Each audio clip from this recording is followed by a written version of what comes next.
O deputado Valdenir, muito apropriadamente, colocou uma questão que se repetiu depois, que foi: quando é que nós vamos discutir o Pacto Federativo e a tributária? E está perfeito, deputado. Essa pauta é muito mais construtiva, e ele pergunta: nós vamos pegar esse 1 trilhão aí e vamos usar para isso?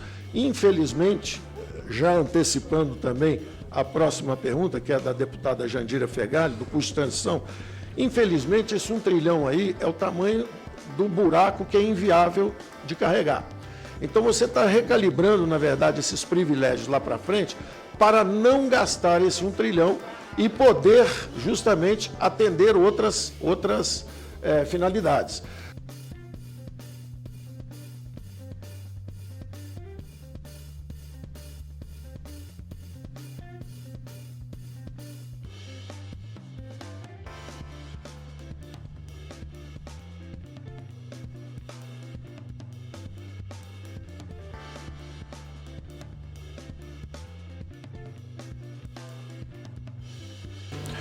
E quanto à sua pergunta interessante de qual é o mínimo, e aí também a conversa, houve questões anteriores a respeito do custo de transição, a resposta está aqui no plenário.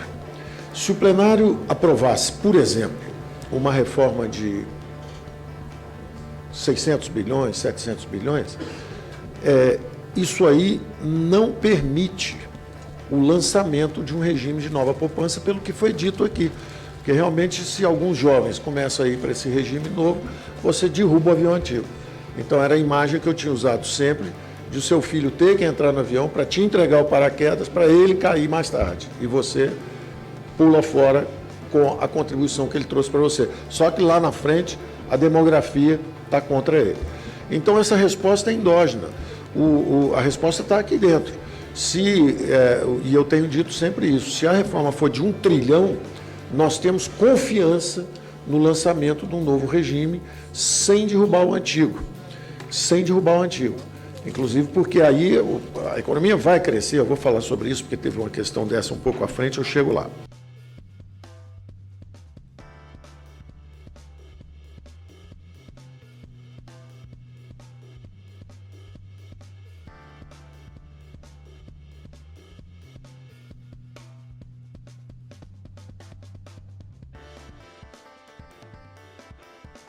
Finalmente, nós vamos para algumas coisas específicas, como, por exemplo, o poder de compra. O poder de compra está preservado, porque o salário mínimo está lá e ele é corrigido com a inflação, isso está preservado.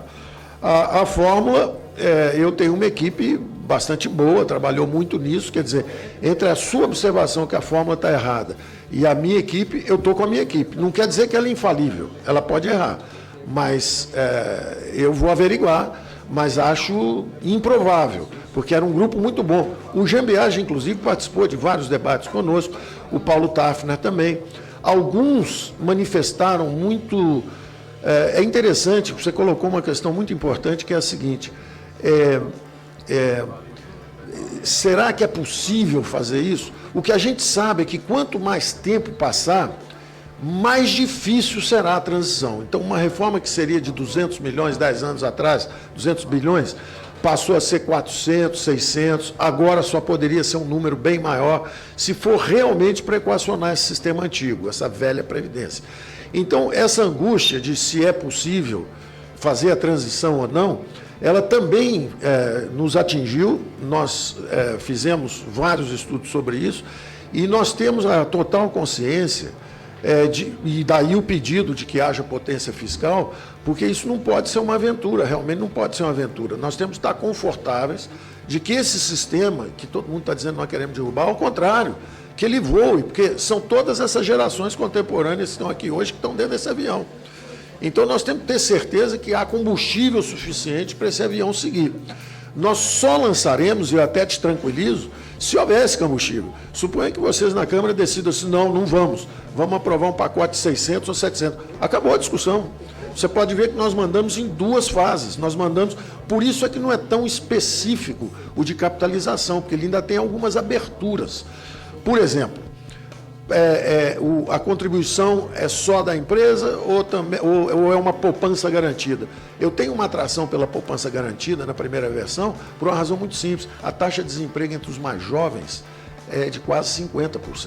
São eles que estão sendo vitimados. E eles não competem com os mais idosos, que somos nós que temos experiência. Quando você lança esse sistema novo, e se você isentar, e a experiência chilena nesse sentido foi interessante, porque eles lançaram isento.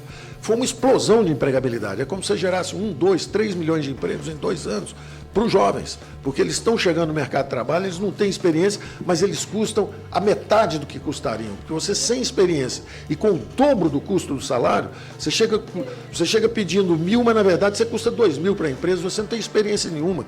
Então, eles vão ficar desempregados. É uma ilusão achar que eles estão entrando e estão sangrando a velha Previdência. Eles não estão sangrando porque eles vão ficar desempregados. Exatamente como os 50 milhões de brasileiros hoje que não têm a contribuição também previdenciária. Então, essa constatação de que a velha Previdência é cruel e é perversa, ela é inequívoca, porque assim, são 106 milhões de população economicamente ativa. Vamos, 100 milhões de brasileiros. 50 têm contribuição e 50 estão fora do sistema. É um crime isso. Então, nós não queremos que os jovens experimentem essa mesma sensação. Uma coisa é você já mais velho, com alguma experiência, procurando um emprego. Uma coisa é o jovem não conseguir entrar, simplesmente não entra. E aí não tem emprego, não tem dinheiro também para prosseguir nos estudos, violência na rua. Nós não podemos fazer isso com a nossa juventude. Então, a ideia é justamente que eles consigam essa empregabilidade. Eu entendo a sua preocupação.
Deputada Joyce Hasselmann, as perguntas feitas sobre a Previdência.